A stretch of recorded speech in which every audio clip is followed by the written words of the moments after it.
The imperial palace of Gil floated in space between the stars. Its crystal towers caught the light from distant suns, making colorful patterns across its halls.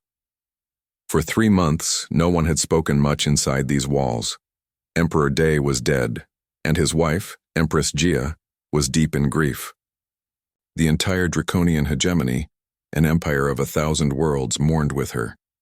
Empress Gia was the last of the dragon rulers, a family line that had ruled for 10,000 years. Since her husband's death, she had spent every day in the memorial garden. She sat under fake cherry trees that never died, not moving, not speaking. Her once bright, shiny scales had turned dull gray. Her guards stood far away, never looking directly at her. Important people from hundreds of worlds left gifts at the garden door but never went inside. The empire was stuck. No one made decisions. No one signed treaties. The 12 main alien races in the council whispered about who would rule next. They worried about what would happen to their 1,000 worlds if the dragons no longer led them. Tay just wanted to finish his workday. He was the newest human worker in the palace, and he had the worst job, cleaning the memorial garden while the Empress sat there. Humans were the newest and least respected species in the empire, so they often got the awkward tasks. "Remember," his boss Hana had told him that morning, "don't make any noise, don't look at her, act like you're not even there. The Empress hasn't talked to anyone for months." Tay nodded. He straightened his gray work uniform and picked up his cleaning tools. He was 32 years old with rough, hard-working hands. He had worked on 3 different star systems before this job, but nothing had prepared him for today. When he entered the garden through the back door, the silence hit him like a physical force. The Empress sat on a stone bench, her 7-foot-tall body bent forward. Her wings were folded tight against her back.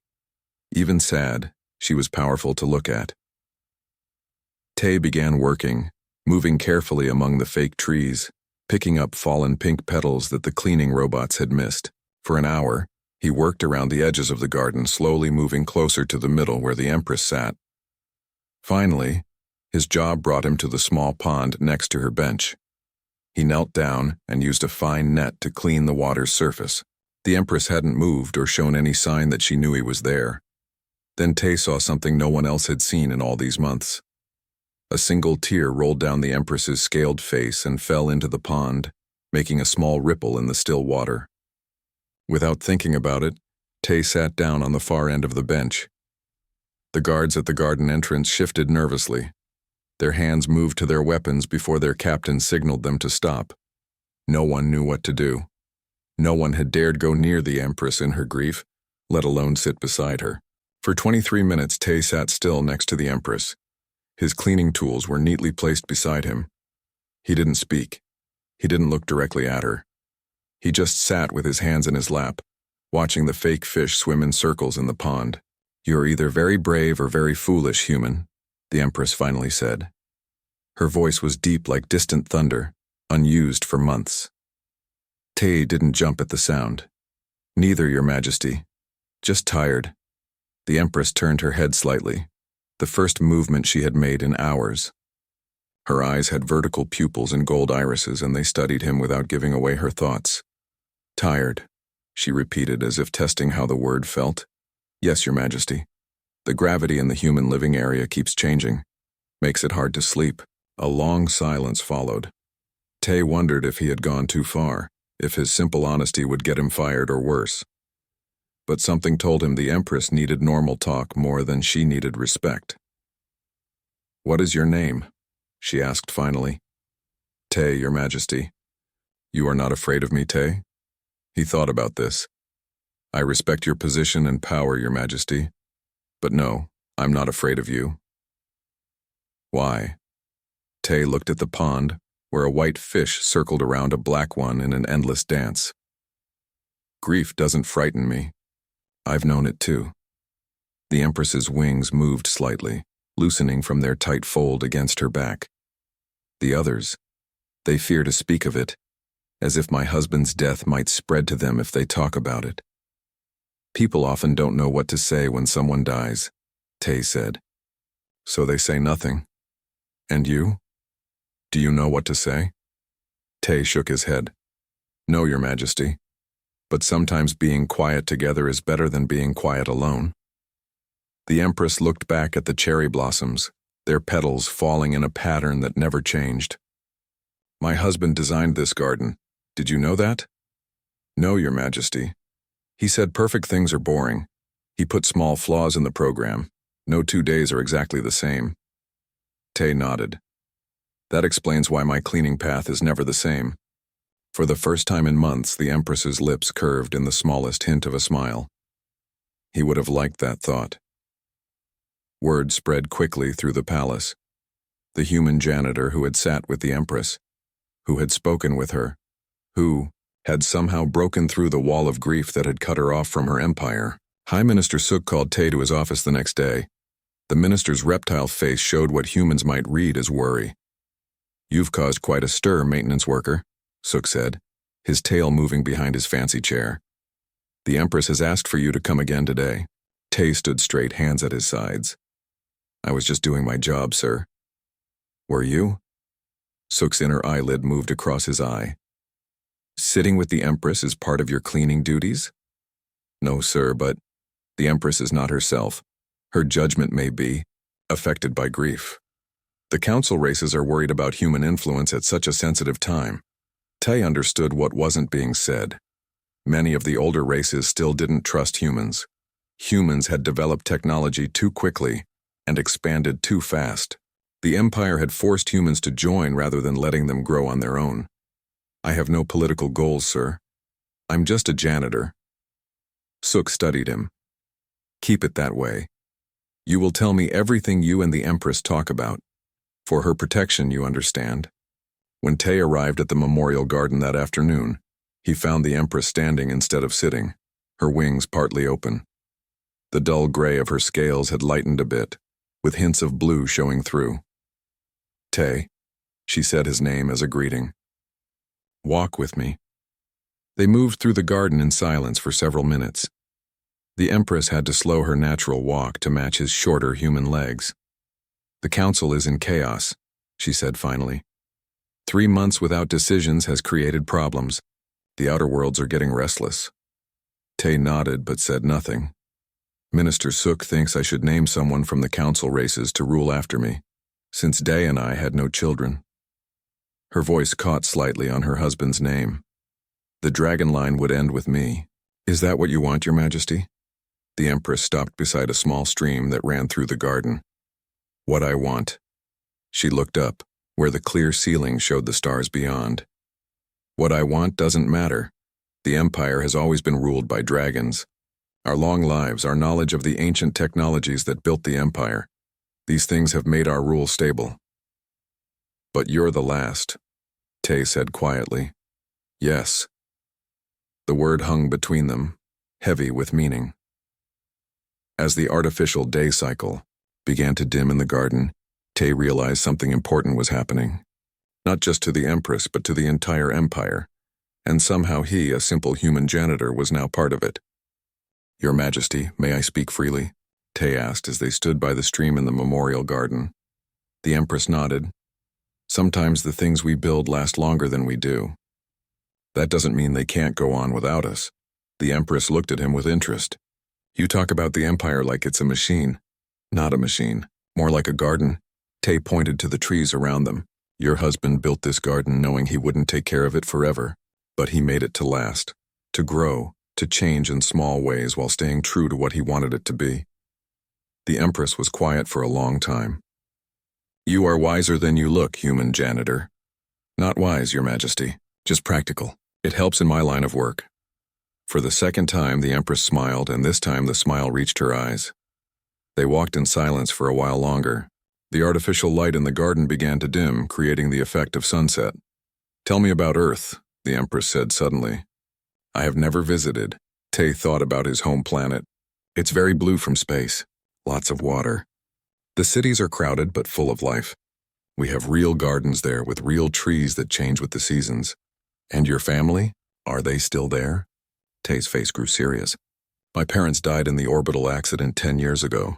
My sister lives on Mars colony now. The Empress stopped walking. So you understand loss? Yes, Your Majesty.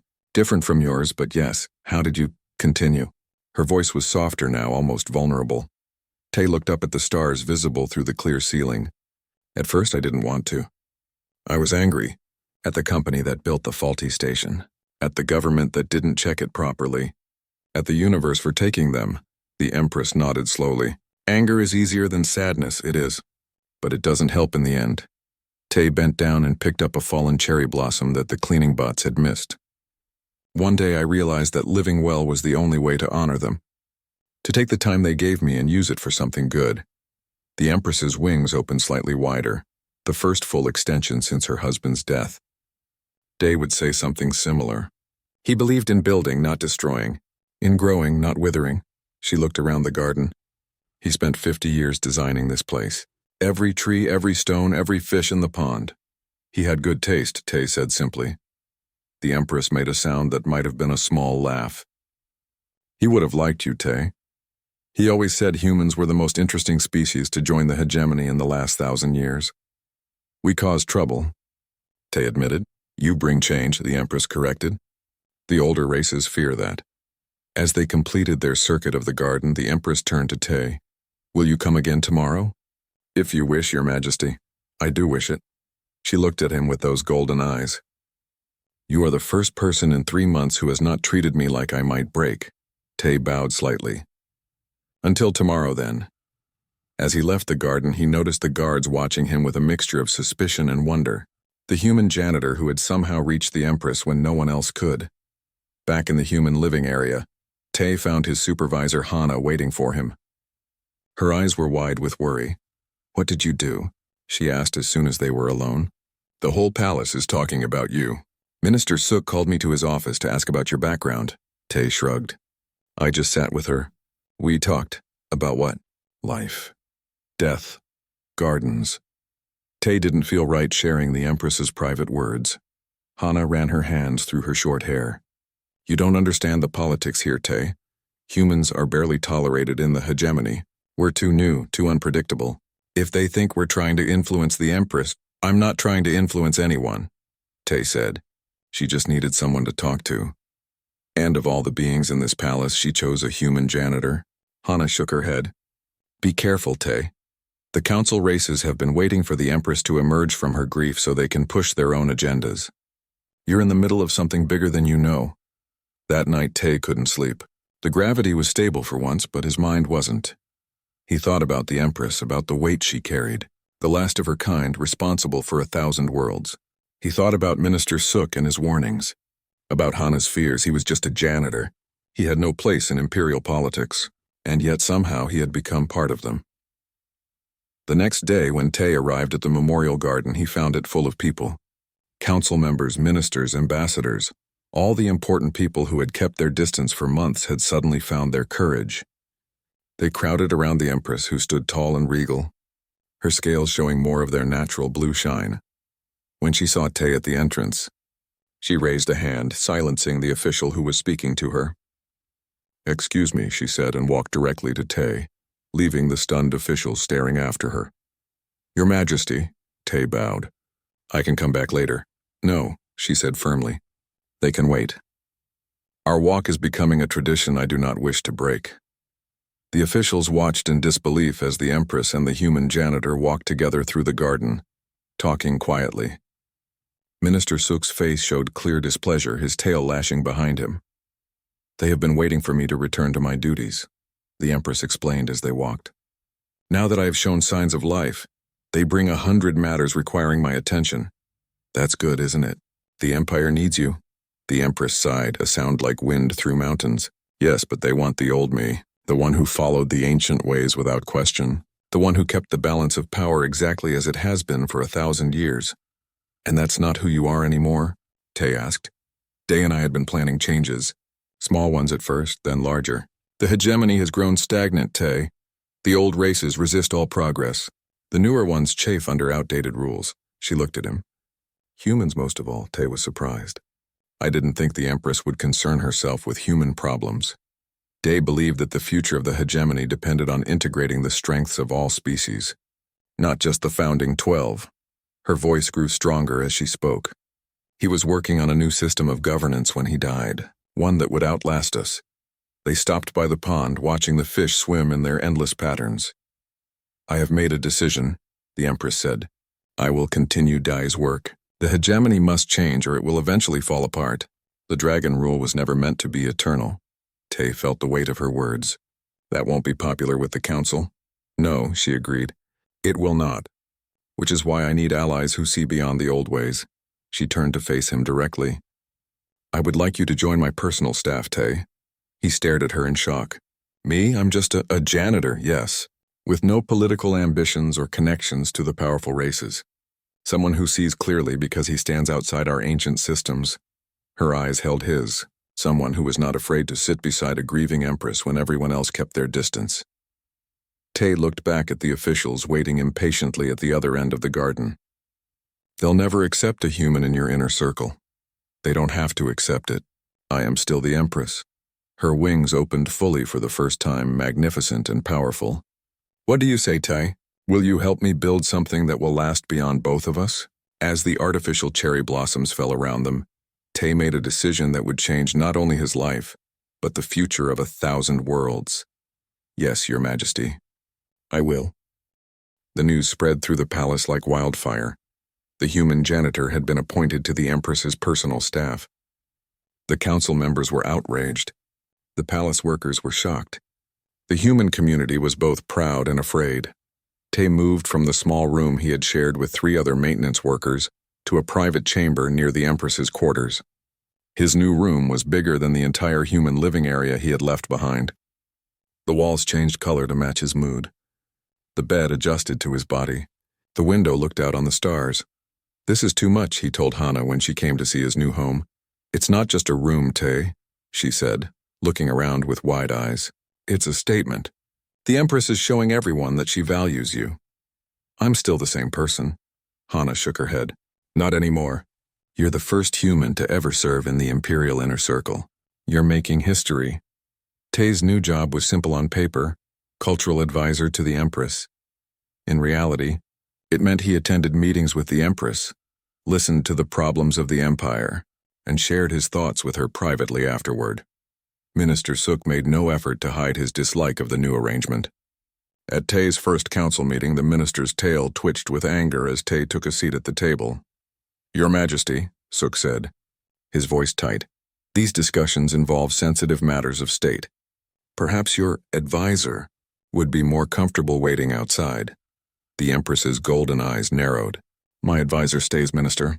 His perspective is valuable to me. He has no training in imperial law or policy, another council member added. No understanding of the delicate balance between the 12 founding races. Exactly, the Empress said. He is not bound by old thinking. He sees with fresh eyes. Tay sat quietly, feeling the weight of a dozen alien gazes. He wore new clothes now, still simple, but made of finer material than his old uniform. The Empress had insisted he keep his own style rather than adopt the formal robes of the court. We look different enough already, she had told him. No need to make you uncomfortable as well. The council meeting was long and full of words Tay didn't understand.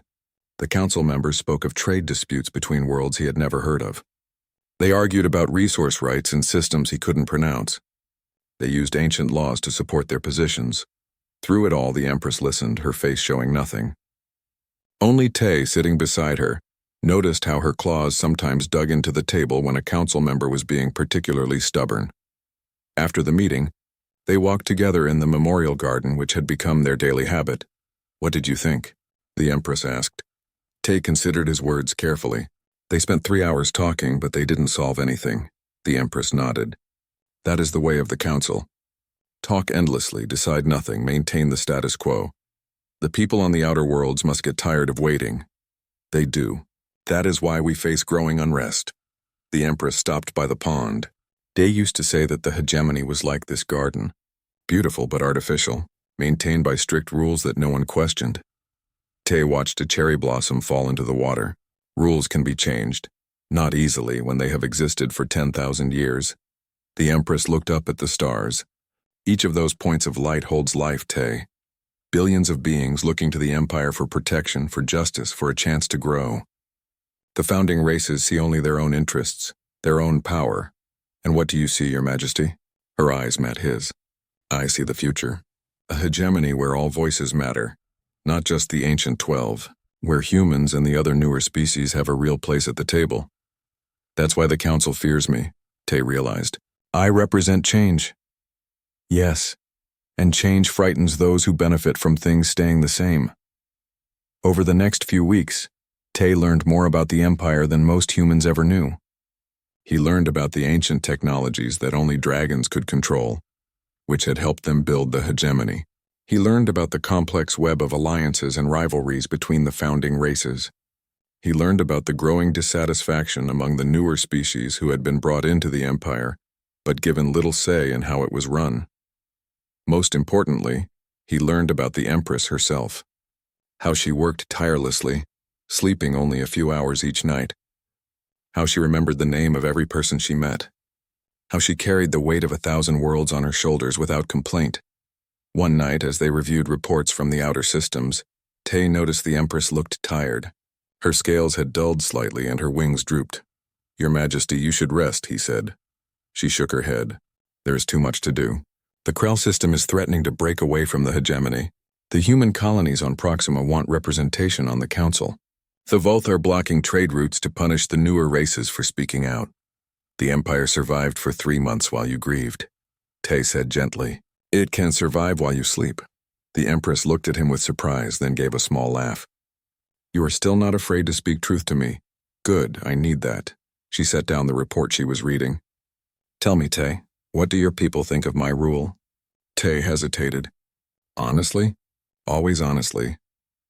Humans are grateful to be part of the hegemony. The technology, the protection, the chance to settle new worlds, these are good things. He paused. But we feel like second-class citizens. We have no voice in decisions that affect us. The older races look down on us, the Empress nodded slowly. And if humans had a voice? What would they say? That we want to be true partners in the Empire, not just subjects. That we have ideas and skills to offer. That we're tired of being feared just because we think differently. And you, Tay? What do you want? He thought about it. I want to help build something better. Something that lasts, the Empress smiled. Then we want the same thing. The next day, the Empress called an emergency meeting of the full council.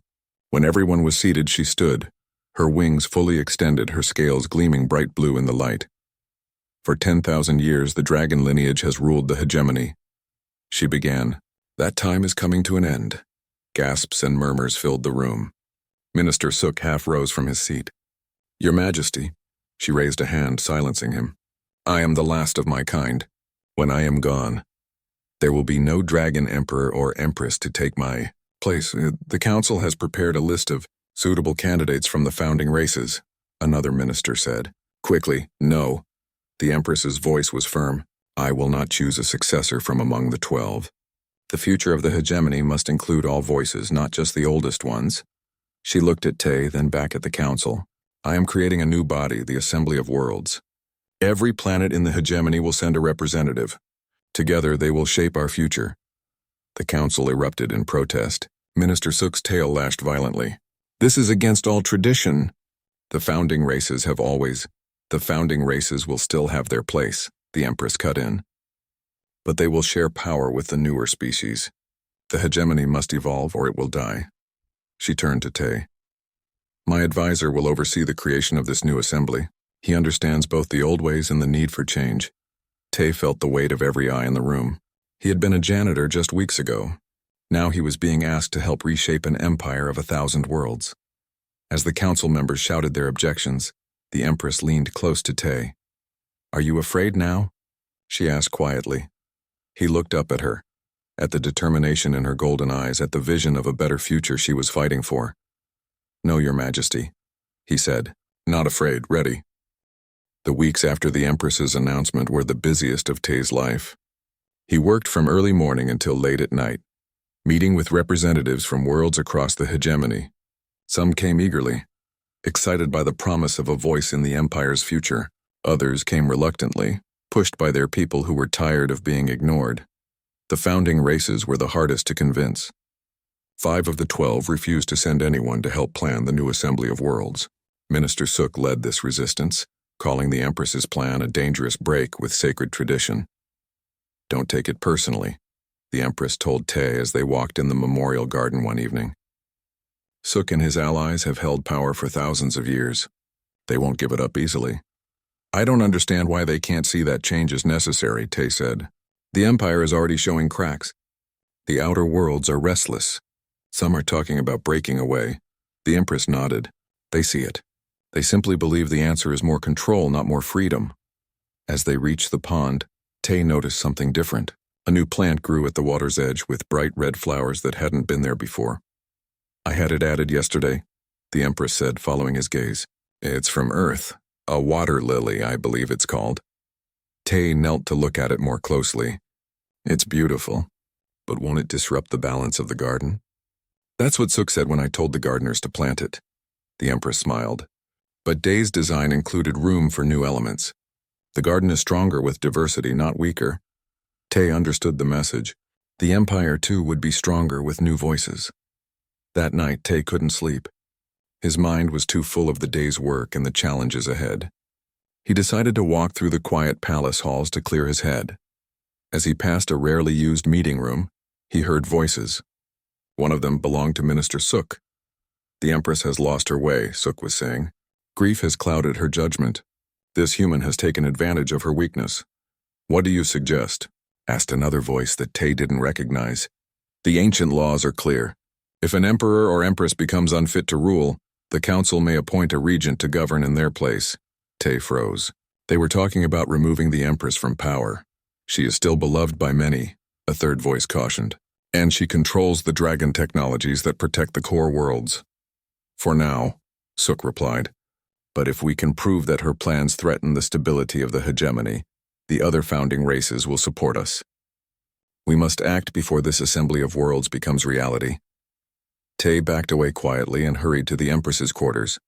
The guards knew him now and let him pass without question. He found the Empress still awake, studying star maps on a large holographic display. "Your Majesty," he said, slightly out of breath. "I need to speak with you urgently."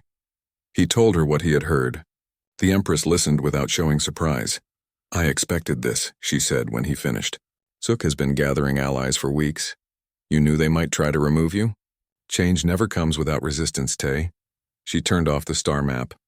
"But I didn't expect them to move so quickly. We must accelerate our plans." The next morning, the Empress called an emergency meeting not of the council, but of representatives from 30 worlds, including all the newer species in the hegemony. Humans, Vrel, Tashik, and others who had joined the Empire in the last 1,000 years. "Minister Suk and his allies plan to remove me from power," she told them bluntly. "They will claim I am unfit to rule because I wish to share power with all worlds, not just the founding 12. Murmurs of anger spread through the room. "I need your help," the Empress continued. "The assembly of worlds must become reality before they can act. Each of you must return to your homeworlds and select your representatives, not in months as we planned, but in days." A Vrel representative raised her four-fingered hand. "The founding races will try to stop us." "Yes," the Empress agreed. "Which is why we must move quickly and together. The future of the hegemony depends on it." As the representatives filed out, determined looks on their alien faces, Tay felt both hope and fear. "Will this work?" he asked the Empress. "It must," she said simply. "The alternative is civil war." Over the next few days, ships departed from the palace in all directions, carrying the Empress's message to worlds across the galaxy. Tay worked without rest, coordinating the massive effort from a command center the Empress had set up in a secure part of the palace. Minister Suk and his allies were not idle. They called their own meeting of the founding races, drafting a formal petition to declare the Empress unfit to rule. They sent messages to military commanders loyal to the old ways, preparing them for possible conflict. The palace, once a place of beauty and ceremony, began to feel like the center of a brewing storm. 5 days after the emergency meeting, Tay was reviewing security protocols when an alarm sounded. The Empress's guards rushed into the command center. "Minister Suk has entered the Dragon Technology Chamber," the captain reported. "He's trying to access the defense systems." The Dragon Technology Chamber was the heart of the palace's power. Only dragons were supposed to be able to control the ancient systems there, but rumors had long existed of founding race members who had learned to use some of the technology. "Where is the Empress?" Tay asked, suddenly afraid. "In the memorial garden," the captain said. "We must get to her immediately." They ran through the palace halls, passing confused workers and officials. When they reached the garden, they found the Empress standing calmly by the pond, looking up at the stars. "Your Majesty," the captain began. "Minister Sook—" "I know," she interrupted. "I felt the systems activate. He cannot control them fully, but he can cause damage." As if to prove her point, the palace shuddered. Lights flickered. The artificial gravity wavered for a moment. "He's trying to lock down the palace," the Empress explained, "to trap us here while his allies gather their forces." Tay looked around at the garden that had become so important to him. "What do we do?" The Empress's eyes gleamed with determination. "We complete what we started. The representatives from the outer worlds are already on their way. They will arrive within hours. Sook will try to stop them from landing," the captain warned. "He cannot," the Empress said confidently, "not while I still control the main systems." She turned to Tay. "But we need to give them time. I must go to the technology chamber and contain what Sook has done." "I'll come with you," Tay said immediately. The Empress shook her head. "No, I need you to meet the representatives when they arrive. Guide them to the Great Hall. The Assembly of Worlds will convene today no matter what Sook does." Another tremor ran through the palace. Alarms began to sound in distant sections. "Go now," the Empress ordered. "History is happening, Tay. Be part of it." As the Empress strode away, wings extended and scales gleaming with purpose, Tay felt a strange mix of pride and fear. The quiet janitor who had once sat beside a grieving Empress was now helping to reshape an empire. He hurried to the landing bays where the first ships from the outer worlds were already arriving. Representatives from dozens of species emerged, looking nervous but determined. "Welcome to the first Assembly of Worlds," Tay greeted them. "The Empress is dealing with some technical difficulties, but she will join us soon." As he led them through the palace halls toward the Great Hall, another violent shake rocked the structure. Lights went out completely for several seconds before emergency systems came online. "What was that?" asked a human representative from Proxima. Tay tried to keep his voice steady. The birth of a new era is never easy. In the distance, they heard the sound of energy weapons firing. The battle for the future of the hegemony had begun. Tay led the representatives through the dimly lit palace corridors. Emergency lights cast red shadows on the walls. The sound of fighting grew louder as they approached the Great Hall. "Stay close," Tay told the group. "The Empress has loyal guards who will protect us." A tall Vrel representative moved beside him. "Is this a coup? Are we in danger?" "Minister Sook and some of the founding races are trying to stop change," Tay explained. "But the Empress expected this. She has a plan." They turned a corner and found their path blocked by 6 armed guards, not the Empress's personal guards, but security forces loyal to the Council. "Halt," the lead guard ordered. "By order of Acting Regent Sook, all non-essential personnel must return to their quarters." Tay stepped forward. "These are the official representatives of 30 worlds here at the Empress's invitation." "Let us pass," the guard raised his weapon. "The Empress has been declared temporarily unfit to rule. The Council is in charge now." For a moment, Tay thought they would have to turn back. Then a new voice spoke from behind the guards. "Stand down, Captain." The guards turned to see Hana standing there with 20 human maintenance workers. They held no weapons, only their everyday tools, cleaning robots, repair kits, maintenance badges that gave them access to all parts of the palace. "This doesn't concern you, human," the captain said. Hana smiled. "Actually, it does. You see, we maintain the life support systems in this section of the palace, including the air filters." As if on cue, the maintenance workers activated their badges. Warning lights began to flash on the guard's armor. "Atmospheric anomaly detected," announced the palace computer. "Security protocol, remove armor immediately." The guards looked at each other in confusion. Their armor was designed to protect them in any environment, but it was also programmed to follow palace safety protocols. "You have 10 seconds to remove your armor or it will begin emergency shutdown." The computer continued. "What did you do?" the captain demanded. "Just a small adjustment to the security codes," Hana explained. "Nothing dangerous, but your armor thinks there's a toxic leak. It will shut down in 5 seconds." The guards had no choice. They removed their helmets and powered down their armor. "Now," Hana said calmly. You can either let these representatives pass, or you can explain to Minister Suk why you're standing here in your underwear. The guard stepped aside. Tae looked at Hana with new respect. How did you know we needed help? The Empress contacted me, she said. She said you might need the maintenance department's special skills. She grinned. Never underestimate the people who keep the palace running. With Hana and her team joining them, they continued to the Great Hall. When they arrived, they found the massive doors open and the hall already filling with people. Not just the representatives Tae had brought, but hundreds more. Palace workers, diplomatic staff, even some council members who had broken with Suk. What's happening? Tae asked a friendly council member named Rin. Word has spread throughout the palace, Rin explained. The Empress is fighting Suk in the technology chamber. Everyone is choosing sides, and you chose the Empress, Rin nodded. The old ways are comfortable, but they cannot last forever. I would rather help shape change than be crushed by it. As more people arrived, Tae realized something remarkable was happening. The Great Hall, traditionally used only for the most formal imperial ceremonies, was becoming something new, a true gathering place for all the peoples of the hegemony. Humans stood next to Vrel. Tashik spoke with Zhen. Species that had been enemies for centuries now found themselves allies in this historic moment. Tae climbed to the speaker's platform and looked out at the crowd. He had never spoken to so many people before. His heart beat fast, but he remembered the Empress's confidence in him. Welcome to the First Assembly of Worlds, he began. His voice echoed through the hall. This is not how we planned to begin, but perhaps it is fitting. The hegemony was born in struggle, and now it will be reborn the same way. As he spoke, explaining the Empress's vision for a more inclusive empire, the palace shook again. The lights flickered but stayed on. The Empress is fighting for our future, Tae continued. While we wait for her, we can show that her vision is already becoming reality. Look around you. All species together, all voices equal. A human representative from Earth stood up. What can we do to help the Empress?